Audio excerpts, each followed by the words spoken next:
तो इसको समझना पड़ेगा। फिर नरेंद्र मोदी जी ने कहा था अपनी इस हालिया पार्लियामेंट के इलेक्शन में, क्या कहा था कि हमारी बेटियां, हमारी माएं ज्यादा बच्चे पैदा करती हैं, हमारे हिंदू बहनों के गलों से मंगलसूत्र छीन कर हमको दिया जाएगा, भैंसों को हमारे हिंदू भाइयों से छीन कर मुसलमानों को दिया जाएगा। ये मोदी ने कहा था राजस्थान में अपने भाषण में। और अब हुकूमत इनकी बन के 100 दिन भी नहीं हुए, आपने वक्त का कानून ला दिया। 100 दिन भी नहीं हुए। सबसे बड़ा मुद्दा इस मुल्क में बेरोजगारी का है। चाहे हिंदू हो, मुसलमान हो, ईसाई हो, दलित हो, आदिवासी हो, अपर कास्ट हिंदू हो, कोई भी हो, वो नौजवान के पास रोजगार नहीं है। वो रोजगार के लिए तड़प रहा है, मगर नरेंद्र मोदी को उसकी फिक्र नहीं है। किसान खुदकशी कर रहे हैं, धरना दे रहे हैं दिल्ली के बॉर्डर पर कि एमएसपी मिलना चाहिए, मोदी को उसकी फिक्र नहीं है। चीन हमारी 2000 स्क्वायर किलोमीटर जमीन पर कब्जा करके बैठ गया। नरेंद्र मोदी कह रहे कि मैं और चीनी इंजीनियरों को भारत में आने का वीजा दूंगा और तुम पैसा इन्वेस्ट करो भारत में।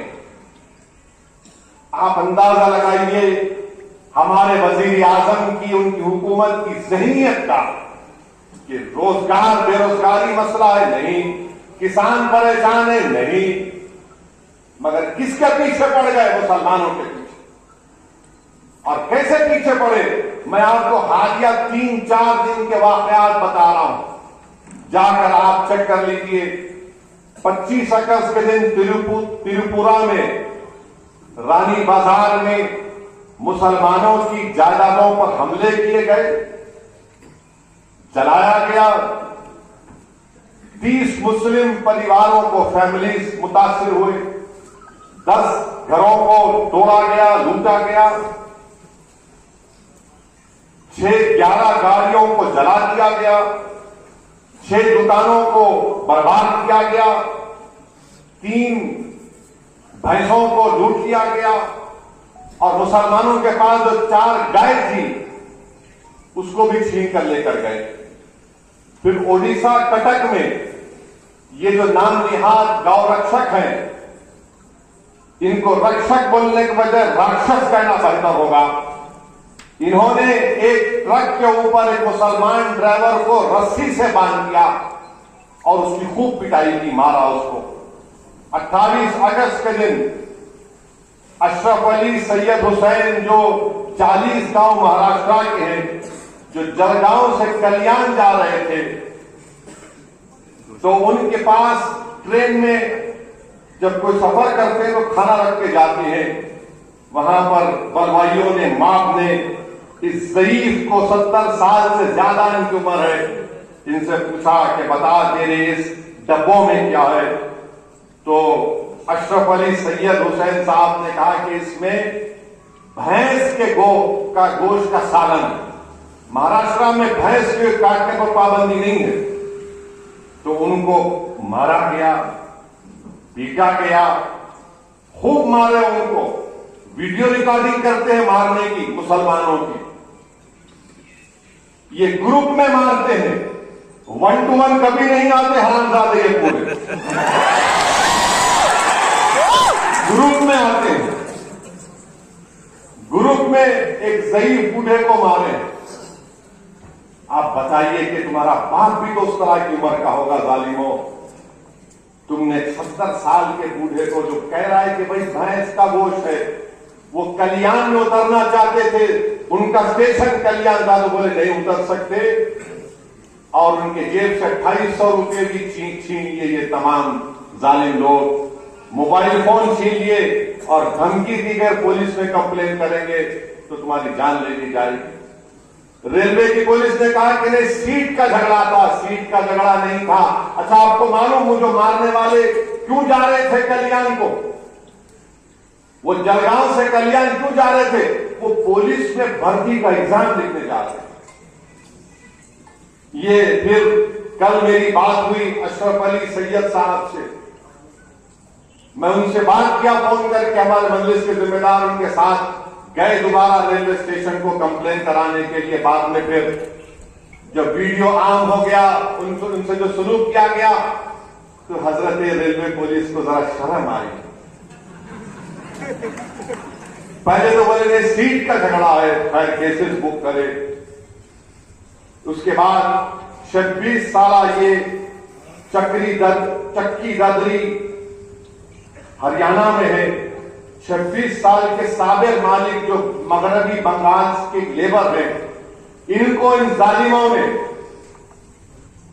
दुकान पर बुलाया और क्या बोलकर बुलाया, क्योंकि ये साबिर जो है ये खादी प्लास्टिक के बोतल का कारोबार करते। और जैसा साबिर मलिक गया, उसको खूब मारना शुरू कर दिए कि तू गोश्त खाता है। उसका वीडियो है, देख लो आप, जमीन पर रोड पर मार रहे हैं लोग। आकर हिंदू लोग आकर बोले क्या कर रहे तुम, क्यों मार रहे उसको? तो बोले ठीक है तुम्हारे सामने नहीं मारते, उसको दूसरी जगह लेकर गए। इतना मारे कि साबिर मलिक मर गया और 5 लोगों को गिरफ्तार किया गया। अगस्त 25 को शाहडोल एक जगह है मध्य प्रदेश में, एक दलित परिवार के बच्चे को जालिमों ने उसको खूब मारा और बोला कि मुर्गा बन, उसकी तौहीन की, जिल्लत की। फिर बिहार सीतामढ़ी में कंचापुर गांव में, एक गांव है बिहार सीतामढ़ी में, मस्जिद के ऊपर लिखा गया मस्जिद छोड़ के चले जाओ, बांग्लादेश में क्या हो रहा है तुम नहीं देख रहे। फिर उसके बाद उत्तर प्रदेश में एक समाजवादी पार्टी के नेता है, लीडर है हाजी मोहम्मद रजा उनका नाम। ये बाकरगंज फतेहपुर के रहने वाले, क्योंकि वो फतेहपुर की सीट पर बीजेपी हार गई, समाजवादी का एमपी जीत गया, तो हाजी मोहम्मद रजा मोदी के खिलाफ तकरीर कर दिए। तो वहां की यूपी की हुकूमत ने हाजी मोहम्मद रजा की 3 स्टोरी की बिल्डिंग को डिमोलिश कर दी कि ये गुंडा है, माफिया है। पूरी बिल्डिंग को उनकी तोड़ दिए, क्योंकि सुल्तानपुर से बीजेपी नहीं जीत पाई। फिर यूपी बिजनौर में एक मुस्लिम टीचर है आयशा परवीन, उस पर झूठा इल्जाम लगाया गया कि ये हिंदू हमारी बेटियों को तिलक लगा कराने नहीं दे रही है। हेडमास्टर नहीं चाहता था कि आयशा परवीन स्कूल में रहे, तो उस पर यह इल्जाम लगा दिया। तहकीकात के बाद मालूम हुआ इल्जाम झूठा है। मुरादाबाद में एक मुसलमान बच्चे को गली के लोग खूब पीट दिए जो दूध लाने गया। क्यों पीटे उसको? नहीं, ये लड़कियों को छेड़ा। उसका बाप बीच में आके बोला ये कैमरा लगे हुए चेक कर लो, अगर मेरा बेटा है तो नहीं। हम बोल दिए, खूब पीटे। फिर उसके बाद आप देखते हैं कि उत्तराखंड में ये गांव राक्षसों ने, गांव रक्षक ऐसा काम नहीं कर सकता है, राक्षस है। वहां पर एक बच्चा है, वसीम उसका नाम है, उसको पकड़कर मारे उसको। वसीम फिर चला गया।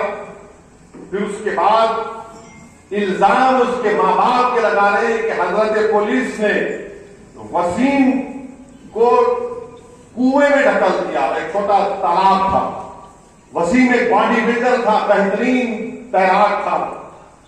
उनके मां बाप कह रहे कि नहीं, उसको तालाब में जब फेंक दिया, वसीम तालाब से निकलकर किनारे पे आया तो पुलिस वाले फिर मारे उसको। चश्मदीद गवाह है, तो पुलिस ने उनको डरा दिया। बाद में जब वसीम की लाश निकली तो वसीम के पैरों को रस्सियों से बंधी हुई रस्सी थी, चेहरे पर जख्म थे।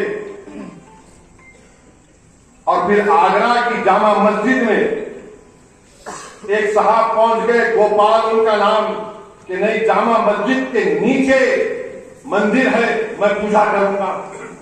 तो ये फिर उसके बाद आसाम के चीफ मिनिस्टर है बीजेपी के, उन्होंने कह दिया कि लोअर आसाम के लोग अपर आसाम में नहीं जा सकते। क्यों? आपकी बात की जागीर है आसाम।